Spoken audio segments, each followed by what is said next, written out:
मेरे प्रियो, आप सभी को जय मसीह की। हमारे YouTube चैनल जीवित गवाही पर आप सभी का स्वागत है। आज हम एक अद्भुत गवाही लेके आए हैं। इस गवाही के द्वारा आप गर्व करेंगे कि हम मसीह को मानते हैं। दोस्तों, ये गवाही एक शैतानी भूत सीधी करने वाले एक याजक की है।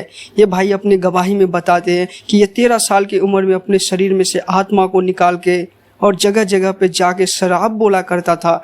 ये रोड पे रास्ते पे बोलता था यहाँ एक्सीडेंट हो जाए, यहाँ मृत्यु हो जाए। दोस्तों, ये बताते हॉस्पिटल में भी जाके आईसीयू में जाके लोगों को कहता था कि इसकी मृत्यु हो जाए, इसकी डेथ हो जाए। दोस्तों, आइए हम एक भूत सीधी करने वाले शैतानी महायाजक की गवाही को सुनते हैं। तो चलिए हम वीडियो शुरू करते हैं। सबसे पहली हत्या जो मैंने देखी वो मुझसे कुछ फुट की दूरी पर हुई थी। जब मैं दूध लेने गया था, मैंने सिर्फ 10 फुट की दूरी से देखा उसे।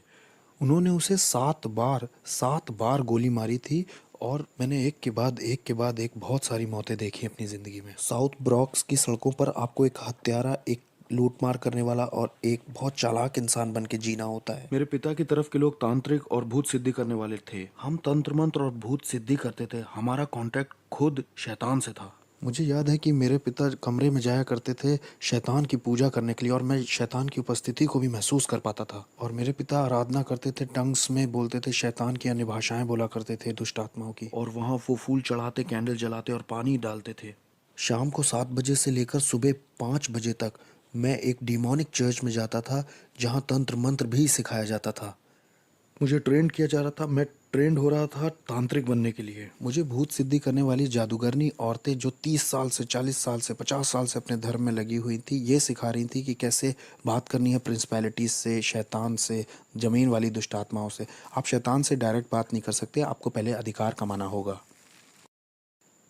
जो सबसे पहली बार भयानक हत्या हुई थी जो मैंने बताया, वो यहाँ इस घर में हुई थी। हस्बैंड ने 52 बार पत्नी को चाकू मारा था और उसके सर को काट के अलग कर दिया था। हम उसकी बेटी के साथ खेला करते थे, इसलिए जब हम उसे छोड़ने आए यहाँ पर तो वो यहाँ खड़ी थी और उसको पता चला कि उसकी माँ इस तरह से टुकड़ों में काटी गई। इसी घर में हुआ था ये। एक बार मैं अपने स्कूल में अपने दोस्तों के साथ खेल रहा था, तो वहाँ एक पास्टर आए, एक बैंड भी उनके साथ आया था और वो गाना गाने लग गए। लोग इकट्ठा हो गए और वहाँ बड़ा अद्भुत माहौल बन गया। पूरे स्कूल में एक खुशी की लहर दौड़ गई और मैं एक टूटे हुए परिवार से आया था। वहाँ पास्टर स्टेज पे खड़े होकर बाइबल की कुछ बात बता रहे थे, बाइबल की कहानियाँ बता रहे थे, परमेश्वर कैसे सबसे प्यार करता है, और वो यही सब बता रहे थे। पहली बार मैं थोड़ा सा जुड़ा कि वाह, शायद परमेश्वर मुझसे प्यार करता है। हो सकता है परमेश्वर को मेरी या मेरे परिवार की ज़रूरत है। शायद परमेश्वर मुझे और मेरे परिवार को छूना चाहता है, हमारी परिस्थिति बदलना चाहता है। मुझे भी थोड़ा प्यार मिल सकता है, मुझे भी मिल सकता है। और वो मेरी तरफ चलते हुए आ रहे थे और मुझे पहली बार प्यार बहुत महसूस हो रहा था, इतना कि मैं समझा नहीं सकता। और ये पास्टर स्टेज से उतर के लोगों के लिए प्रार्थना कर रहा था, उन्हें छू रहा था, और मुझे लगा कि अब मेरी बारी है। अब ये पास्टर मुझे छुएगा और अब यीशु मुझे कबूल करेंगे और मुझे जताएंगे कि प्यार होता क्या है।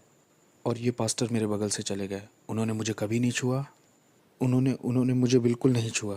वो नीचे लाइन तक आए, मेरे पास आए और मेरे पास से गुजर गए और दूसरे लोगों को छुआ। मुझे लगा, ओह, यीशु ने भी प्यार नहीं किया, पिता ने प्यार नहीं किया, मेरा घर परिवार भी टूटा हुआ है। यीशु को शायद अच्छा लगता है कि मेरी माँ मार खाती है, मेरे भाई और मैं भूखे सो जाते हैं। उसे शायद अच्छा लगता है कि हमारे अपार्टमेंट में लाइट नहीं है, हम स्कूल में मिसफिट हैं, उसे हमारा स्कूल आना भी अच्छा नहीं लगता। ये जो यीशु है ना, ये भी मेरे बाप की तरह ही है, इनमें कोई अंतर नहीं है, ये भी मेरे पिता जैसे ही हैं। और मैं टूटा हुआ और बड़ा उदास अपने घर पहुंचा। और मुझे याद है 1 या 2 हफ्ते बाद लगभग मैं स्कूल के बाहर थोड़ी मस्ती कर रहा था, अपने दोस्तों के साथ मज़े ले रहा था, और मैंने सुना कि कुछ नीचे गिरा। वो एक वुडू नेकलेस था। मैंने उसे उठाया और पहन लिया। उसमें बहुत सारे रंग थे और ये नेकलेस ही मेरा शैतान के साथ पहला कांटेक्ट था। कुछ समय के बाद हम टैरो कार्ड रीडिंग करने गए। वहाँ मैं जब गया तो मैं लगभग 10 साल का था, मैं छोटा ही था। वहाँ पर जो औरत भूत सिद्धि करती थी, टैरो कार्ड रीडिंग करती थी, वो विच लेडी, उसने मुझ में अपनी आंखें बिल्कुल धंसा दी। वो बिल्कुल मुझ पर फिक्स हो गई। हमें ये लड़का चाहिए, हमें ये लड़का चाहिए ही चाहिए। हम इसे सेंटेरिया का रिसर्च करने वाला बनाएंगे और ये स्पिरिचुअलिज्म को भी आगे बढ़ाएगा। स्पेनिश में आत्माओं की साधना करना डिमोनिक है और सेंटेरिया संतों की पूजा कहलाती है, लेकिन वो है दुष्ट आत्माओं की पूजा। और अगर ये तुमने हमें नहीं दिया तो ये 30 दिन में अपनी आंखें खो देगा। मेरी माँ माँ होने के नाते मान गई और उसने अपना फर्नीचर बेच दिया, उसने अपना बेडरूम सेट बेच दिया सिर्फ $250 जुटाने के लिए, ताकि मेरी पहली सेरेमनी हो। इस औरत ने मेरी माँ के दिल में बहुत डर बिठा दिया था और मेरी माँ ज़मीन पे सोने लग गई क्योंकि उसके पास बेड नहीं था और वो ये भी नहीं चाहती थी कि मेरी आंखें खोएं। तो इन लोगों ने मुझे अंधकार की दुनिया में आगे बढ़ाया जब मैं 10 साल का था। फिर पहला एनकाउंटर जो मेरा हुआ, मैं जब 10 साल का था, वहाँ डेविल आया और उसने ऑफरिंग भी कबूल कर ली। मेरी ज़िंदगी अब शैतान को सौंप दी गई थी और उन्होंने मेरे गले में 5 मालाएं पहनाई। ये 5 तरह की बड़ी दुष्ट आत्माएं थीं जो आसमानी मकामों में रहती हैं। ये शैतान के नीचे होती हैं। उन्होंने ये मेरे गले में पहना दिया, जिन्हें सेंटेरिया कहते हैं। उन्होंने कहा कि यही रूहें आज से तुम्हारी मदद करेंगी और ये तुम्हारे स्पिरिचुअल गार्डियन एंजल्स हैं और अब से यही तुम्हारी आगे को फिक्र करेंगे। ये जो कोने की बिल्डिंग आप देख रहे हैं इधर, इस कोने की, ये पूरी लगभग खाली रहती थी और मैं और मेरा भाई यहाँ ऊपर से उतर करके और पंप से पानी लेने जाते थे। ये वाला पंप था वो। ये खाली थी और ज़्यादातर अपार्टमेंट यहाँ के खाली ही थे और मैं और मेरा परिवार ही सिर्फ यहाँ रहते थे। मेरा जो पूरा चैपल था वो इन्हीं सब कामों में लगा हुआ था। वो शैतान की पूजा करते थे और हम डिमोनिक चर्च में जाते थे शाम को 7 बजे से लेकर सुबह 5 बजे तक। भूत सिद्धि वाली औरतें और तांत्रिक हमें सिखाते थे। वो बुलाना सिखाते थे, नियम कायदे और अधिकार के विषय में सिखाते थे। इस जगह को कौन देखता है, ऊपर हाकिम कौन है और यहाँ की प्रिंसिपलिटीज का नाम क्या है और किस तरह से हमारा चैनल काम करता है। 13 साल का होते होते मुझे शरीर से आत्मा को अलग करना आ गया था और मैं शरीर घर में छोड़कर स्पिरिट रेल में निकल जाता था, अलग क्षेत्रों में, और जाकर वहाँ श्राप बोलता था। अंधकार का साम्राज्य बढ़े और आस पड़ोस श्रापित हो जाए। यहाँ पर होमोसेक्सुअलिटी आ जाए, यहाँ पर डीमंस आ जाए, यहाँ पर spirit of murder, spirit of suicide आ जाए। मुझे अपने आस पड़ोस में ये सारे चैनल्स चलाना आ गया। 15-16 की उम्र आते आते मैं हॉस्पिटल्स में जाके आईसीयूज़ में मौत हो जाए ऐसा बोलता, दूसरे कमरों में मौत हो, ये इंसान मर जाए, ताकि डेविल की नज़र में मेरा लेवल या मेरा ओहदा और बढ़ सके और मैं न्यूयॉर्क सिटी का सबसे बड़ा डेविल वर्शिपर बनना चाहता था। शैतान मेरा बाप बन गया, उसने मेरे बाप की जगह ले ली क्योंकि मैंने ऐसी दुआ की थी कि मेरे बाप को मार दो। 33 साल की उम्र में मेरे बाप को चेहरे पर गोली मार करके ख़त्म कर दिया था एक नाइट क्लब में एक औरत की वजह से। जब वो घर आ रहे थे, शैतान ने उन्हें ले लिया और उसने कहा कि मैंने पुराने से नए को बदल दिया है और ऐसे डेविल मेरा बाप बना। एक क्लब था इस जगह पर और वहाँ मेरे बाप को मारा गया था जब उनकी उम्र 33 साल की थी। मैंने बताया था ना कि जब मैं छोटा था, लगभग 11 साल का था, तो यहाँ पर एक कॉर्नर पर स्टोर हुआ करता था इधर साइड। जब मैं दूध का गैलन लेने गया था, मेरे सामने उस आदमी को मारा गया था।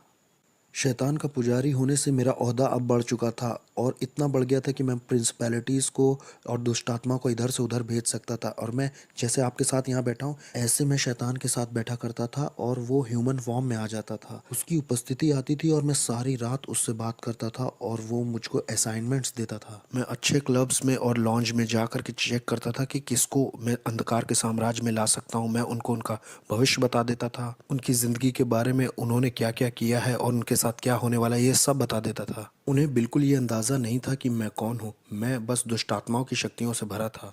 मैं खून भी चखा करता था। हर हफ्ते मैं जानवर को काट कर उसका खून पीता था और कभी समय नहीं हुआ या पैसे नहीं हुए तो खुद का हाथ काट करके खुद का खून पी लेता था। हमारे ग्रुप में और जिन लोगों के साथ मैं था वो सब डीमन से जुड़े हुए थे। उनमें डॉक्टर्स थे, लॉयर्स थे, उसमें प्रिंसिपल्स और जजेस और पुलिस ऑफिसर्स भी शामिल थे जो जादू टोने में लगे हुए थे। सिंगर्स जो आज की डेट में बहुत मशहूर हैं वो भी थे। मैं एक हवा के हाकिम को दूसरी जगह भेज सकता था, नीचे ज़मीन की दुष्ट आत्माओं को दूसरी जगह भेज सकता था ताकि उस जगह की चर्च बंद हो जाए, चर्च की ग्रोथ बंद हो जाए और लोगों के सेव होने के सारे मौके छिन जाएं। कभी कभी मैं शराब में धुत होकर के दुष्ट आत्माओं से इतना भर जाता था कि सड़क के बीच में खड़ा होकर के परमेश्वर से कहता था, सुन, तुमसे भी थोड़ा उलझना चाहता हूँ, आओ थप्पड़ मारूं या थूक दूं तुम्हारे मुंह पर, आओ भिड़ के दिखाओ नीचे। मेरी शादी भी हॉलोइन पे हुई थी। शादी भी डिमोनिक थी जो मैंने हॉलोइन पे की थी। दूसरी दूसरी प्रिंसिपैलिटीज़ के डीमंस आए थे मेरी शादी में। कोई इंसानी जात मेरी शादी में नहीं आई थी। वो सब मेरी शादी में आने से डर रहे थे। मेरी शादी बड़ी अजीब थी। मैंने लोगों को इनविटेशंस भेजे, कोई दिखाई ही नहीं दिया तो कोई वेडिंग गिफ्ट नहीं। लेकिन हाँ, दुष्ट आत्माएं आई थी मेरी शादी में और उन्होंने ही बैप्टिज्म दिया। तो मेरी पत्नी और मैं, हम दोनों ही तंत्र मंत्र करते थे और हम अपनी बेटी को भी वही बनाना चाहते थे। मुझे याद है पहली बार जब मुझे इंसान की कुर्बानी करनी थी तो डेविल मेरे साथ कार में अंदर बैठा हुआ था। उसने कहा, मुझसे प्यार करते हो? मैंने कहा, ऑफ कोर्स डैडी। उसने मुझसे कहा कि छत के ऊपर एक आदमी है, वो तुम्हें नुकसान पहुंचाने आया है, तुम्हारा पैसा चुराने आया है, तुम उसे मेरे लिए मार दो अगर प्यार करते हो तो मैं छत की ओर ऊपर जाने लगा। मुझे याद है मैं 12वें माले में रहता था, और जब मैं छत के ऊपर पहुंचा तो वो छत के पीछे वाले हिस्से सीढ़ियों पर छुपा हुआ था, और ये आदमी 6 फुट 5 इंच का, वो लगभग 250 पाउंड का होगा। मैं डीमन पजेस्ड हो गया था और मेरे अंदर दुष्टात्मा गई, मैंने महसूस किया, और अब मैं नहीं रह गया था। मैं उसे पकड़कर अपने अपार्टमेंट में लाके उसे चाकू मारना चाह रहा था, क्योंकि मेरे पास एक कार्डोन पॉट था जो लगभग 100 पाउंड का होगा। उसमें 9 तरह के हथियार लगे थे जो 9 अलग तरह से इस्तेमाल किया जाता था।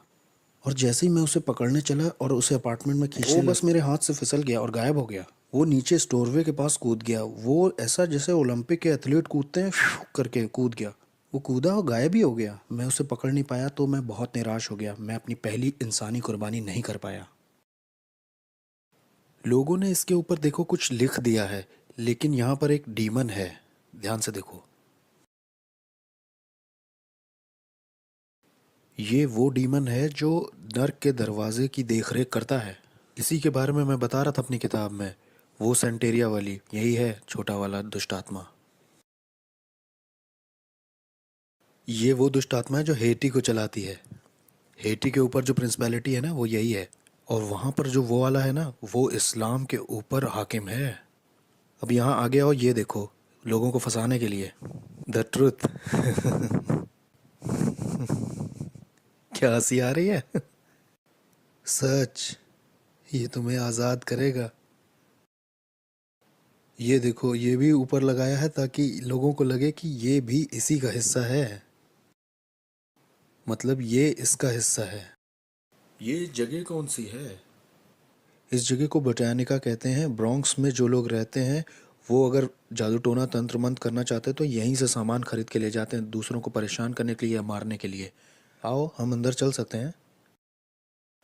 अगर मैंने कह दिया आप 30 दिन में मरने वाले हो तो 30 दिन में तुम मर जाओगे, तैयारी कर लो। मुझे बिल्कुल परवाह नहीं कि आप कहाँ काम करते हो, आप किसे जानते हो। आई डोंट केयर कि आप अपने आप को क्या बुलाते हो। आप कहो आप कैथलिक हो, आप क्रिश्चियन हो, आप एक बिलीवर हो। मैं आपको मार सकता था जब तक आपका यीशु से जीवित संबंध ना हो। मेरी बिल्डिंग के नीचे एक औरत रहती थी। वो एक दिन ऊपर आके बोली कि मेरा पति मुझसे धोखा कर रहा है, वो जिस औरत के साथ धोखा कर रहा है उसे मार दो तुम जादू टोना करके, मैं कितना पैसा दूं। मैंने कहा मैं पहले शैतान अपने पिता से पूछूंगा और फिर तुम्हें बताऊंगा, तुम 2 दिन बाद आना। फिर वो औरत आई और शैतान ने मुझे बताया कि एक कॉफिन बॉक्स, 21 ब्लैक कैंडल्स और उस औरत की एक मूर्ति बना करके उस कॉफिन में डाल देना, जादू टोना करने के लिए और उस औरत को मारने के लिए। 21 दिन में उसकी मौत हो जाएगी। 21 दिन में हम उसका फ्यूनरल देखेंगे। तो वो औरत आई, मैंने उससे कहा मैं $10,000 तुमसे लूँगा उस औरत को मारने के लिए। उसने कहा ठीक है। मैंने कहा अरे तुम्हारी मेरी जान पहचान है, मैं तुम्हारे घर भी आता था, तुम एक काम करो 7,000 देना, 30% ऑफ दे रहा हूँ तुम्हें, मैं मार दूंगा उसे। 30% ऑफ है, तुमको $7,000 दे देना बस। जब वो औरत मेरे घर से जा रही थी तो बुड़ के बोली वैसे वो औरत क्रिश्चियन है। उसने कहा वो मसीही है।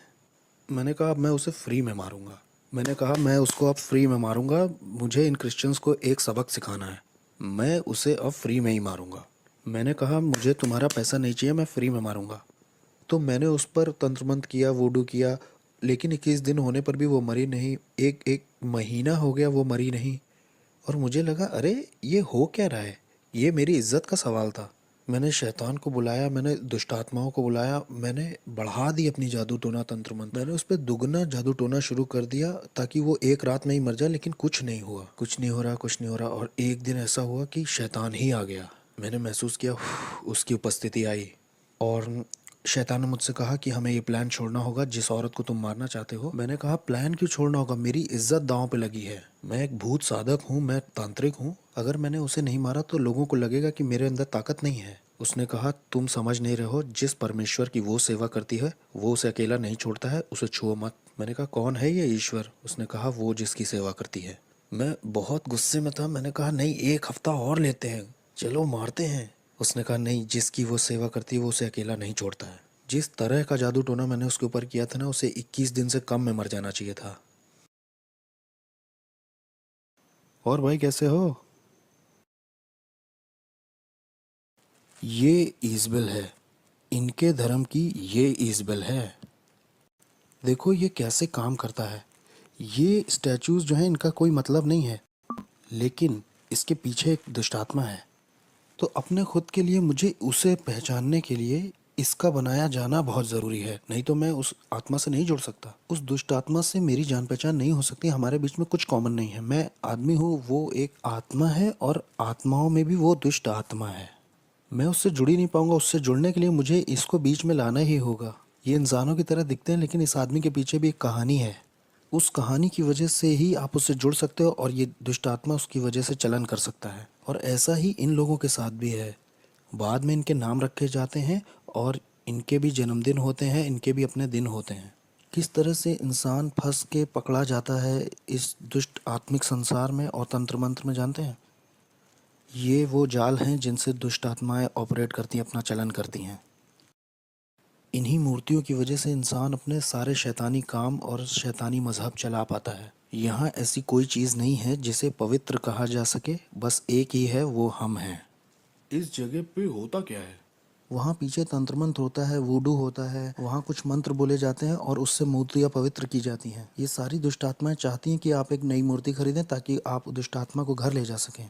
ये देखो, खास प्रार्थनाएं, ये आपको विश्वास दिलाना चाहते हैं कि आप परमेश्वर से प्रार्थना कर रहे हो। मैं भी यही किताब इस्तेमाल करता था, खास प्रार्थनाएं।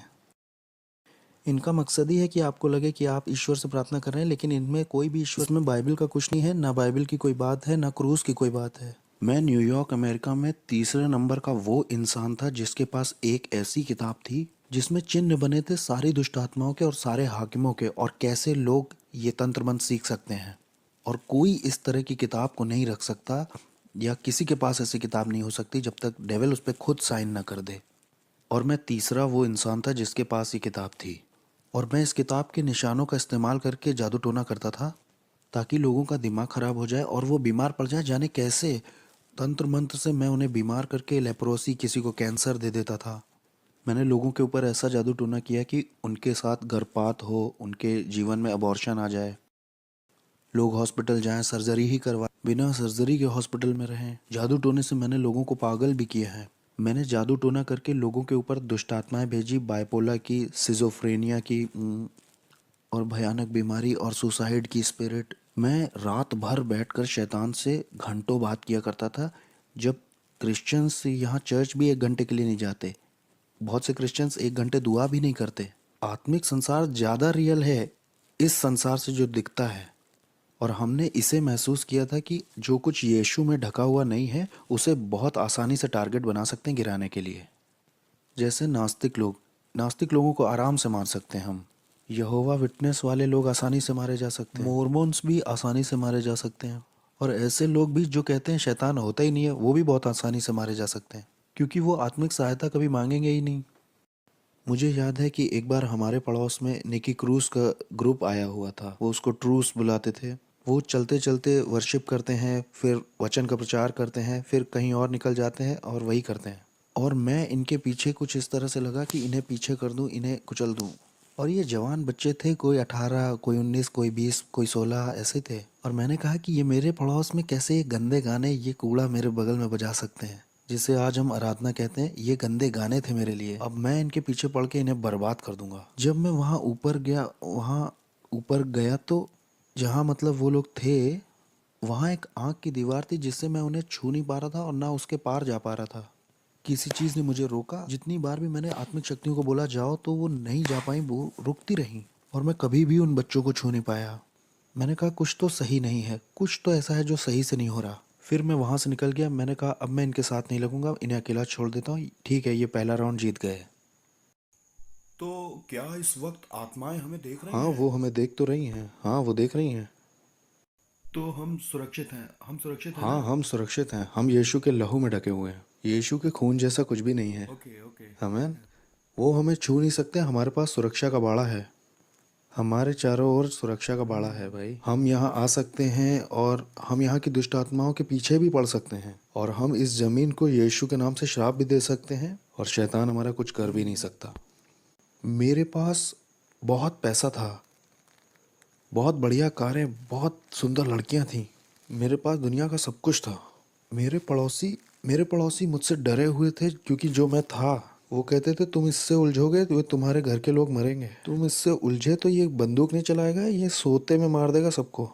मेरे बाप शैतान ने मुझे बहुत बढ़िया चीज़ें दी थी, ऐसी ताकत दी थी कि लोग मुझसे डरते थे, जैसी मैं सोच भी नहीं सकता। यहाँ तक कि पुलिस भी मुझसे डरती थी, मेरे पड़ोस की सिक्योरिटी भी डरती थी। लोगों को ये मालूम था कि ये शैतान का बच्चा है, ऐसा कहते थे लोग। मैंने कई क्रिश्चियंस को घुटने पिला दिया, दुआ के लिए नहीं, क्योंकि उनमें ताकत ही नहीं थी। इसलिए नहीं कि आपका परमेश्वर ताकतवर नहीं था, मुझे गलत मत समझिए। परमेश्वर तो ताकतवर था, लेकिन बर्तन कमज़ोर था। बर्तन का कोई प्रार्थना का जीवन नहीं, ना कोई उपवास का जीवन, और ना परमेश्वर से इसका संबंध सही है। ये व्यक्ति भक्त जैसा बस बाहर से दिख रहा है, लेकिन कोई शक्ति नहीं है। ये व्यक्ति कमज़ोर है और इसके जीवन में कुछ हो भी नहीं रहा है। इसके पास बाइबल भी है, इसके पास कपड़े भी सही हैं, इसके वस्त्र सही हैं, लेकिन इसका कोई जुड़ाव नहीं है यीशु के साथ, क्योंकि ये उसकी इच्छा से बाहर है, उसकी प्रतिज्ञाओं से बाहर है और इसके डिवाइन पर्पस से भी बाहर है। इसलिए मेरा उस पर अधिकार है, मैं उसको गुलाम की तरह बना लूँगा, मैं उसे तोड़ दूंगा, उसके साथ तंत्र मंत्र करूँगा, मैं करता जाऊँगा एक मसीही से दूसरे मसीह, एक चर्च दूसरा चर्च, कई सारे। मैं हर वो चीज़ गिराता जाता जो यीशु के क्रूस को दिखाती थी।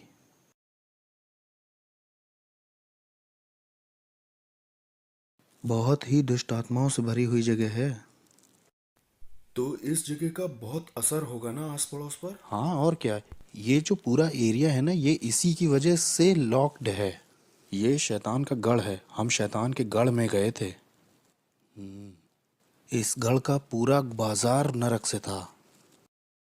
सोचिए, ये जाते हैं $100-200 लेकर के ये सब खरीदने के लिए, और इससे उन्हीं का नुकसान होता है, इससे दूसरों का, गरीबों का भला हो सकता है।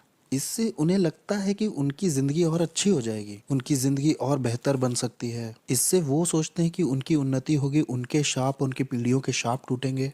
ये मोमबत्तियाँ, ये वुडू खरीदने से इन्हें लगता होगा, लेकिन परमेश्वर कहता है कि ये तुम्हें फ्री में दे रहा हूँ मैं, बस अपनी ज़िंदगी मुझे दे दो और मैं तुम्हें आज़ाद करूँगा। लेकिन ये इन्हें नहीं चाहिए, ये उनके लिए बहुत मुश्किल है, ये तो इनके लिए बहुत कॉम्प्लिकेटेड है।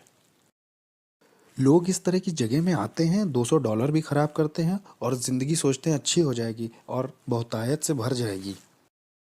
हेटी के ऊपर जो दुष्ट आत्मा है, उससे मेरा कांटेक्ट था, उसका नाम है कैंडेलो, उससे मेरा संपर्क था। और मियामी के दुष्ट आत्माओं से भी संपर्क था, अफ्रीका की दुष्ट आत्माओं से भी था, न्यूयॉर्क के ऊपर जो हवा के हाकिम हैं उनसे भी था, कुछ और भी थी जो दुनिया भर में जाना चाहती हैं। यहाँ पे एक सड़क है, वहाँ दूसरी दुष्ट आत्माएं हैं, हाकिम हैं। 42 नंबर की सड़क पर जो दुष्ट आत्मा है वो यहाँ आना चाहती थी। मैं ये कहूँगा कि मुझ में विवेक नहीं था। मैंने अपने भाई के ऊपर, सगे भाई के ऊपर जादू टोना तंत्र मंत्र करके उसे 5 साल की जेल करा दी। अपना खुद फ्लैश एंड ब्लड था, मेरा खुद का भाई, तंत्र मंत्र से 5 साल के लिए अंदर हो गया वो। मेरा एक और भाई था, एक बार वो मेरे घर आया था बड़े एटीट्यूड में, तो डीमन उसके ऊपर कूद गया है। वो मेरे घर से ऐसे भागा, उसका पेट दर्द बहुत बढ़ गया था। मेरी माँ भी इस बात की गवाही दे सकती है। मैंने अपने शरीर के साथ बहुत सारे रीति रिवाज किए थे, इतने सारे संस्कारों से गुजरा था मैं। लास्ट वाले में मैंने अपनी आत्मा शैतान को सौंप दी थी। एक सेरेमनी में मैंने गन पाउडर और जानवर का खून पिया था, जिसे सैंसी कहते हैं। सैंसी हेशे और फ्रेंच की सेरेमनी है। ये एक दुष्ट आत्मा के साथ का संस्कार है, जिससे मैं किसी के घर जाके कुछ खाता हूँ तो वो उसमें जादू टोना नहीं कर पाएंगे, कुछ इस तरह की। और जो आप जानते हैं वो सब मैंने किया था। मैं जिस दुष्ट आत्मा वाले चर्च में जाता था, वहाँ एक सीक्रेट मीटिंग होती थी हर साल। हर एक बड़ा जादू टोना, तंत्र मंत्र, वॉलॉक, विचेस उसमें आते थे। वहाँ ये फैसला लिया जाता था कौन सा हाकिम किस जगह के क्षेत्र पर राज्य करेगा। हम कलीसिया से ज़्यादा संगठित यानी ऑर्गेनाइज्ड थे। अंधेरे का जो साम्राज्य है वो यीशु मसीह की कलीसिया से ज़्यादा ऑर्गेनाइज्ड है। हमें पता था सेरेमनीज कैसे करनी है। अगले साल की तैयारी इस साल के ख़त्म होने से पहले ही हो जाती थी। यहाँ क्रिश्चियंस 1 घंटे के लिए प्रार्थना नहीं करना चाहते हैं। यहाँ क्रिश्चियंस का लगातार वाला रिश्ता नहीं है चर्च में परमेश्वर के साथ। मैंने 1 साल का रेस्ट भी लेना चाहा जा, और शैतान ने 1 साल के लिए मेरी आंखों की रोशनी ले ली। मैं 1 साल तक पूरी तरह से अंधा था, इसका सर्टिफिकेट भी है मेरे पास। मैं पूरी तरह से अंधा था। वो लोग मेरी यहाँ तक तैयारी करा रहे थे कि एक देखने वाला कुत्ता ले लो, और वो जो स्टिक लेके चलते हैं ना, आपने देखा होगा वो। मेरी माँ ने 1 साल मेरा ध्यान रखा। मेरी आंखें पूरी तरह से अंधेरी हो गई थी। एक बादल जैसा धुआं मेरी आंखों के ऊपर आ गया था। मैं पूरी तरह से अंधा था। और जब मैंने शैतान को अपनी ज़िंदगी वापस दे दी तो 7 सर्जरीज के बाद मेरी शैतान ने आंखें लौटा दी, और फिर मैं दोबारा देख पाया। और ये मेरी सज़ा थी जो शैतान ने दी कि 1 साल की छुट्टी मुझे चाहिए थी। मैं 1 साल की छुट्टी लेना चाहता था। शैतान ने कहा अच्छा छुट्टी चाहिए, ये लो, और उसने मेरी आंखें ले ली। और इस तरह की दुनिया का था मैं कि आप शैतान से पंगा लोगे तो शैतान आपको या आपके परिवार के लोगों को मारेगा। एक तरह का डर आपको हमेशा रहेगा कि आप ये धर्म छोड़ नहीं सकते। सेंटेरिया, पोलोनियम्बे, स्पिरिचुअलिज्म, ये धर्म छूटेगा नहीं। डॉक्टरों के पास कोई एक्सप्लेनेशन नहीं था कि मेरी आंखें कैसे गईं। जबकि मैं कहूँ क्रिश्चियंस, मसीही जब गलत करते हैं या उनसे बुरा हो जाता है तो उनके घर में जो कुछ दिखाई देता है वो है दया और अनुग्रह। लेकिन अगर आप शैतान को कुछ ऐसा दिखाते हो तो शैतान को पसंद नहीं आया तो आपको या आपके परिवार को मारता है। मुझे याद है एक बार एक औरत को शैतान ने कहा इस आदमी से मत मिलना। उसने परवाह नहीं की क्योंकि वो उससे प्यार करती थी। इसलिए शैतान ने एक दुष्ट आत्मा एक ऐसे इंसान के अंदर भेजी जो सड़क पर रहता था। उसने हथौड़े से उस औरत के सिर पर 17 बार वार करके मार दिया। एक बार मैं अपने घर में बैठा हुआ था, बहुत अमेजिंग था। मैं नाइट क्लब से लौट के आया था। मैं टीवी पर जेरी स्प्रिंगर नाम का एक शो देख रहा था। वो बड़ा अजीब सा शो है। लोग उसमें एक दूसरे को मारते हैं और मुझे उसमें बड़ा मज़ा आता था। मज़े लेके मैं उसे देख रहा था, हंस रहा था और मैंने एक आवाज़ सुनी, बेटे मैं जल्दी आ रहा हूँ, तुम अपनी ज़िंदगी से क्या करोगे। एक सुनने वाली आवाज़, बहुत शार्प, उस कमरे से आई थी। मैंने सोचा कि शायद टीवी से आई है। मैंने कहा ये टीवी से नहीं आई है क्योंकि यहाँ तो लोग लड़ रहे हैं, एक दूसरे को मार रहे हैं। मैं शैतान की भी आवाज़ पहचानता था। शैतान के साथ तो मैं ऐसे बैठता था जैसे आपके साथ बैठा हूँ। कभी वो इंसान के रूप में भी आता था, कभी वो कमरे में उसकी उपस्थिति आती थी। उसकी उपस्थिति आते ही कमरे का माहौल बदल जाता था। वो मेरे सामने बैठा करता था और मेरे कॉन्शियस से बात करता था। हम रात भर ऐसे बात किया करते थे। मुझे उसकी आवाज़ पता थी। ये मुझे ऐसे पता था जैसे आपको अपने हाथ पैर पता है। मुझे हर एक हाकिम के बारे में जो कनाडा पे या अमेरिका पे या कहीं का भी हाकिम हो पता था उसके बारे में। हर प्रिंसिपलिटी जो किसी मज़हब की थी वो भी मुझे पता थी। चाहे वो कोई ऑकल्ट हो, न्यू एज हो, बुद्धिज़्म हो, इस्लाम हो, सेंटेरिया हो या स्पिरिचुअलिज्म हो, मुझे हर एक दुष्टात्मा का पता था। हर एक हाकिम के प्रिंसिपलिटीज़ का मार्क मेरे पास था। ज़मीन की दुष्ट आत्माओं का भी और शैतान का, इज़बेल का। मैं हर एक के नाम बता सकता हूँ जिनके नाम आप भी नहीं जानते होंगे। मैं उनको नाम से जानता था। लेकिन ये आवाज़ उन सब आवाज़ों से बहुत अलग थी। वो आवाज़ जाने कहाँ से आई थी। वो हवा से आई थी वो आवाज़। मैं एक तरह के सदमे में आ गया और फिर मैंने एक तरह का दर्शन पाया अपने अपार्टमेंट के दूसरी तरफ। मैंने देखा कि पूरे आसमान में आग है और नीचे के जो लोग हैं वो उससे बचने के लिए इधर उधर दौड़ रहे हैं कि कोई जगह मिल जाए शायद। मैंने कहा ये कैसा दर्शन, मैंने उसे छोड़ दिया। और फिर मुझे याद है जब मैं सोने गया, बहुत गहरी नींद थी और मैंने एक टी शर्ट मुंह पे डाली, मैं सो गया और मैंने देखा कि मैं एक ट्रेन में हूँ। उसमें बहुत सारे लोग हैं। मैं कुछ समझ ही नहीं पा रहा था मैं ट्रेन में क्या कर रहा हूँ। ये ट्रेन इतनी तेज़ चल रही थी कि आप समझ नहीं सकते। मैं पृथ्वी पर इतनी तेज़ किसी चीज़ में नहीं चढ़ा। और ये ट्रेन नर्क में आ गई। यीशु मसीह मुझे नर्क ले आए।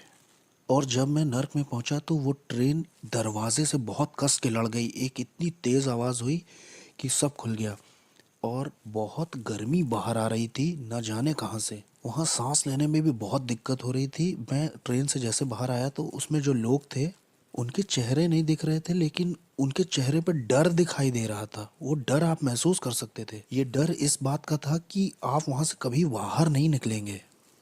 और ये जगह पूरी भरी हुई थी।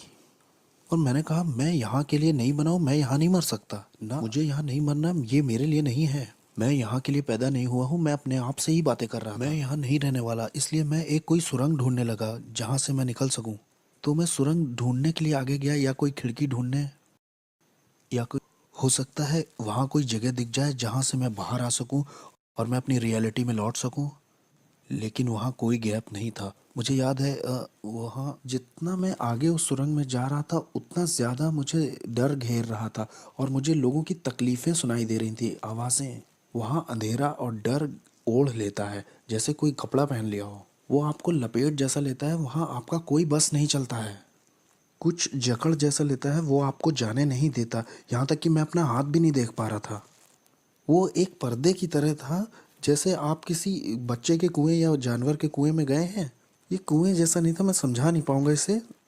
और और इसमें से बहुत गर्मी और बदबू बाहर रही थी, ऐसा जैसे न्यूयॉर्क सिटी के गटर खुल गए हों। वहाँ वो बहुत अजीब सा, बहुत अजीब। और जब मैं आगे गया तो वहाँ मुझे याद है आगे शैतान मिला। उसने कहा मैं तुम्हारा बाप था।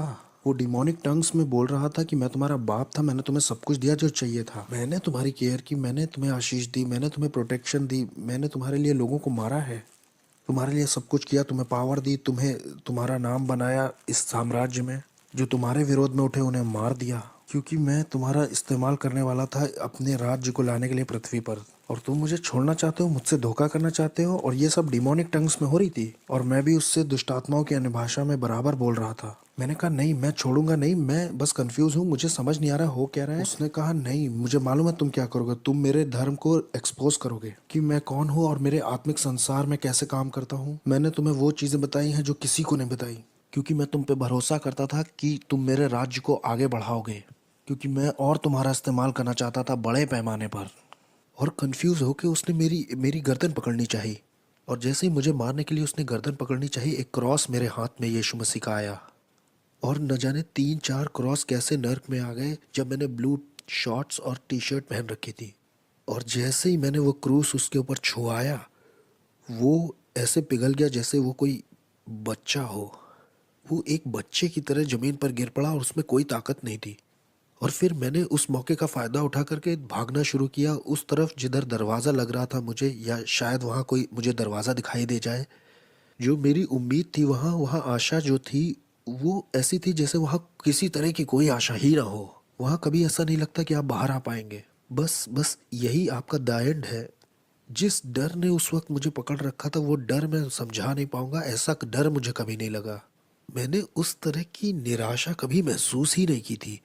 ये बिल्कुल स्वर्ग का ऑपोजिट था। वो खुशी और आनंद का ऑपोजिट था, शांति का ऑपोजिट था, जीवन और उजियाले का ऑपोजिट था। ये जगह तो अंधकार और तड़प की जगह थी। अगर अगर मैं यहाँ रहता हूँ तो मेरे परिवार मुझे कभी नहीं ढूंढ पाएगा कि मैं यहाँ हूँ। मेरी पत्नी, मेरे बेटी मुझे कैसे ढूंढ पाएंगे, कैसे देख पाएंगे। अब जब मैं उस सुरंग के और गहरे में जा रहा था, ये सोचते हुए कि वहाँ शायद कोई दरवाज़ा हो या किसी तरह की कोई दरार वहाँ हो, वहाँ शैतान फिर से दिखाई दिया और उसने कहा कि मैं तुम्हें मार दूंगा। अब समर्पण के समय में मैंने तुम्हारे शरीर पर कुछ दुष्ट आत्माओं की भाषा में निशान बनवाए थे जो मेरे कॉन्ट्रैक्ट हैं, इससे मैं तुम्हें मार दूंगा। उसने कहा अरे बेवकूफ़, ये मेरे निशान है, ये इस बात के निशान है कि मैं तुम्हारा मालिक हूँ, मैं तुम्हारा मालिक हूँ, कोई और तुम्हारा मालिक नहीं है, मैं हूँ। या तो तुम मेरे लिए जियोगे या तो मरोगे। और फिर जैसे ही उसने अपने हाथ बढ़ाए मुझे दोबारा पकड़ने के लिए, मैंने तो सोचा मेरी कहानी ख़त्म। अब वो मुझे दूसरी बार पकड़ने आया है। क्रूस यीशु मसीह का बीच में आ गया, नर्क में।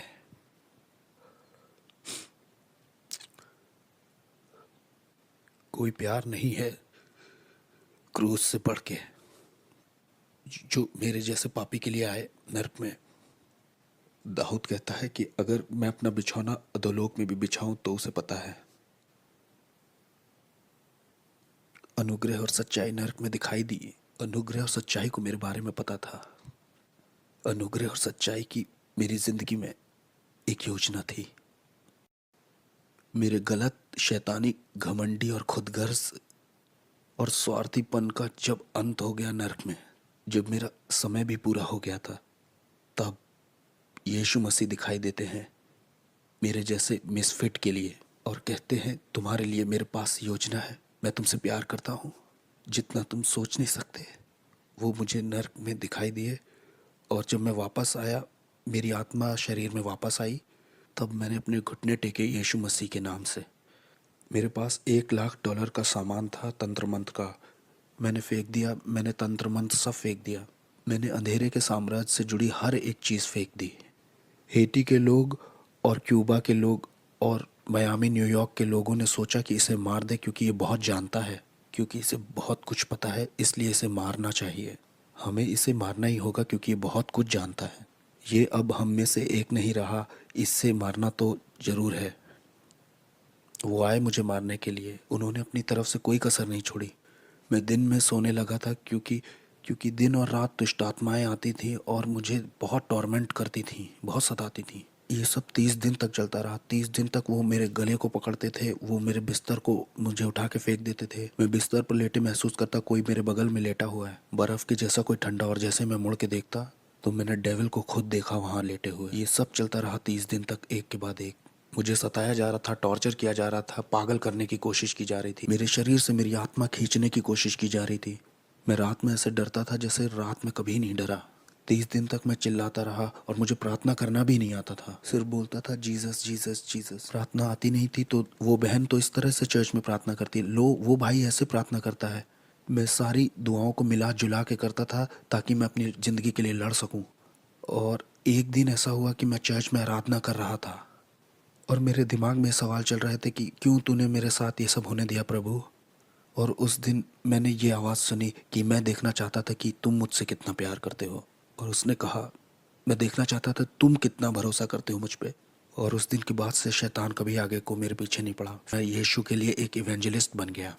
तब से लेकर आज तक 14 साल हो गए हैं प्रभु की सेवा करते करते, और मैं इस चीज़ को किसी भी चीज़ से सौदा नहीं करूँगा। और मुझे पता है हालेलुया नाम की सड़क पर जॉन रिमेरेस का एक बड़ा बंगला है। एक दिन वो कहेगा तेरा स्वागत है विश्वास योग्य दास। मेरे प्रियो, मैं आशा करता हूँ कि आप इस गवाही के द्वारा गर्व करेंगे कि मैं मसीह को मानता हूँ। आपने ये गवाही सुना कि कैसे भाई ने एक विश्वासी बहन को मारने के लिए पूरी अपनी ताकत लगा दिया, अपनी पूरी शैतानी शक्ति लगा दी, लेकिन बहन का कुछ नहीं हुआ। और जब ये भाई पूरे ताकत लगा दिया तब डेवल इसके पास आया और बोला ये प्लान को तू छोड़ दे, क्योंकि जिसकी वो सेवा करती है उसके साथ रहते उसे कभी अकेला नहीं छोड़ता। दोस्तों, भाई ने बोला नहीं, मैं नहीं छोड़ूंगा, मेरा बेइज्जती हो जाएंगे, लोग मुझसे नहीं डरेंगे। मेरे दोस्तों, आपने देखा कैसे उन पे जादू टोना किया, लेकिन उसे कुछ नहीं हुआ। ये भाई बताते हैं कि चाहे जो परमेश्वर में है और सही से ईमानदारी और पवित्रता से नहीं चलते हैं, उनका जीवन प्रार्थना का उपवास का नहीं है, वो भाई उसे आसानी से मार सकता था। दोस्तों, हमें परमेश्वर में ईमानदारी और सच्चाई के साथ चलना है। चाहे दुनिया के कोई भी ताकत आ जाए, कोई भी शैतानी शक्ति आ जाए, वो हमारा बाल बाका नहीं कर सकता। दोस्तों, जिसकी हम सेवा करते हैं वो हमारे साथ रहते हैं, वो कभी नहीं हमें छोड़ता है, वो कभी हमें नहीं त्यागता है। दोस्तों, हम आशा करते हैं कि इस गवाही के द्वारा आज आपका विश्वास सेम नहीं है। हम मिलते फिर अगले वीडियो में, तब तक के लिए जय मसीह की।